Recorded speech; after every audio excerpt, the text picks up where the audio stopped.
Hi everybody!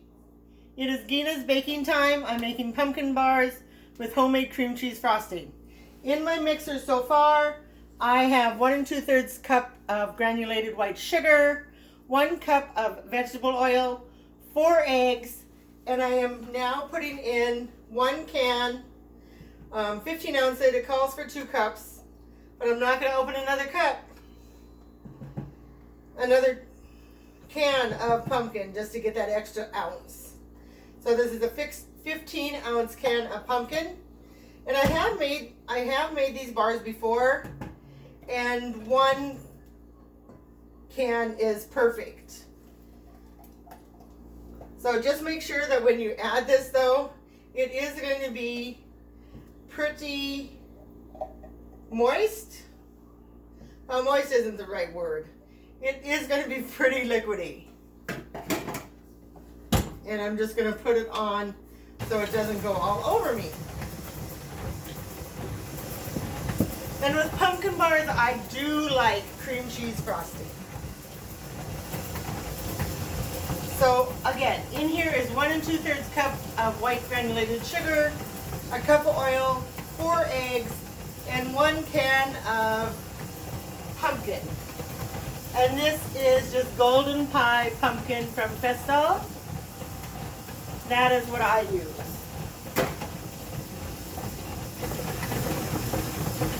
Now it is pretty mixed in there. And what I'm going to add now is the dry ingredients. So I haven't measured them out yet. And what I'm going to do is just measure them right in here. What I need is, the recipe calls for 2 cups of sifted all-purpose flour. And I'm not going to sift mine. 2 tablespoons of baking powder, 2 teaspoons of ground cinnamon, a teaspoon of salt, and 1 teaspoon of baking soda. So I have everything but the baking soda, which I'm getting right now. And with dry ingredients, you are always going to want to measure it out because it's dry. So there's 1 cup. And here is 2 cups of all-purpose flour. And to that, I am going to add 2 teaspoons of baking soda. Teaspoons? Sorry. 2 teaspoons of baking powder. And again, it's dry, so you're going to want to measure it out. And 1 teaspoon of baking soda. A teaspoon of salt.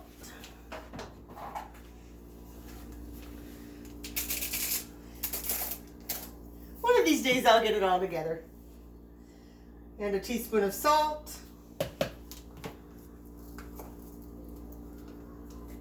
And 2 teaspoons of ground cinnamon. Now I have done some research on other pumpkin recipes, and I am one of these that really likes spice and baking spices. So I am going to add a teaspoon of cinnamon, if I can get it out here. And it calls for 2. I did a little bit extra of 2. Next time I am going to just take the lid off. And I am also going to put in just a little bit of cloves because I have a half a teaspoon. So I'm going to put in 1/4 teaspoon of cloves and measure it out so it's even because it is a dry ingredient. Half a teaspoon, actually 1/4 teaspoon of allspice. Maybe not. But I am going to add a 1/4 of a teaspoon of ginger. Now I'd probably put in some nutmeg, but I'm not going to today. And I'm going to stir this up for everybody. So all the spices, the flour, the salt, the baking soda, the baking powder are all in with my flour.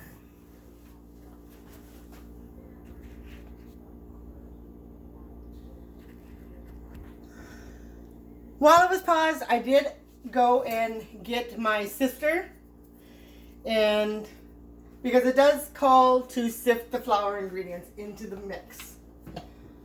I just put it up, put in my flour mixture. Yes, it got all over the counter. So I am going to go ahead and sift it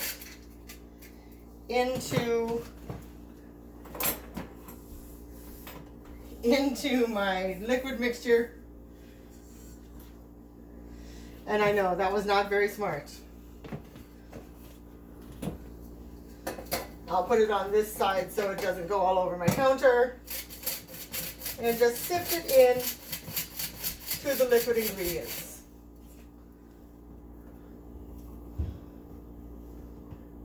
If somebody, when I post this to Facebook, to tell me why I sift the dry ingredients, that would be wonderful, because I do not know. I'm sure there's somebody out there that knows why you would sift the dry ingredients in. I am showing that it is getting a little more powdery. So I'm thinking that that's why. So that'll just blend better with the liquid ingredients. And I'm sorry if this is loud. What are you going to do? I hope everyone had a wonderful weekend. I know I did. I didn't do much of anything. But today when I went out, I went to Sam's Club. And then I went to Starbucks. And then I had a message on my instant message from my cousin who just happens to be in town. And we met for coffee. It was wonderful. And it was a cousin on my mom's side. So thank you so much, Wendy, for texting me today to say let's meet. Now I do have my pan. I'm making bars, so I'm not using a cake pan. I am using my bar pan. I am going to spray it with a little bit of cooking spray, even though it is supposed to be non-stick. But I'm going to do a little cooking spray. I've preheated the oven to 350. So it can go right into the oven right when I'm done here. And then I will, while I pause you guys for a minute, I'll put it in the oven. And it takes between about an hour. I just always check it. When it starts smelling, I'll check it. And put a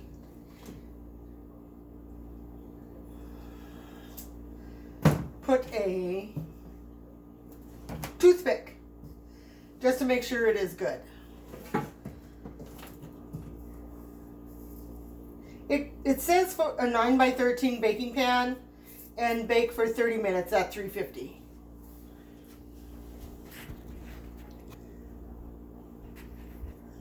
I have put the bars in the oven. I will cook them for 30 minutes to see, and then take them out just to make sure that they are good. And then I will cover them with cream cheese, homemade cream cheese frosting. So for the cream cheese frosting, I will do that offline. It is 1 8-ounce package of cream cheese. I use Philadelphia cream cheese just because I like the texture better than the other brands, but you can use whatever cream cheese you would like. A half a stick of butter or margarine. I'm going to use butter. A half a cup, which is a half a stick. 2 cups of powdered sugar. And 1 teaspoon of vanilla.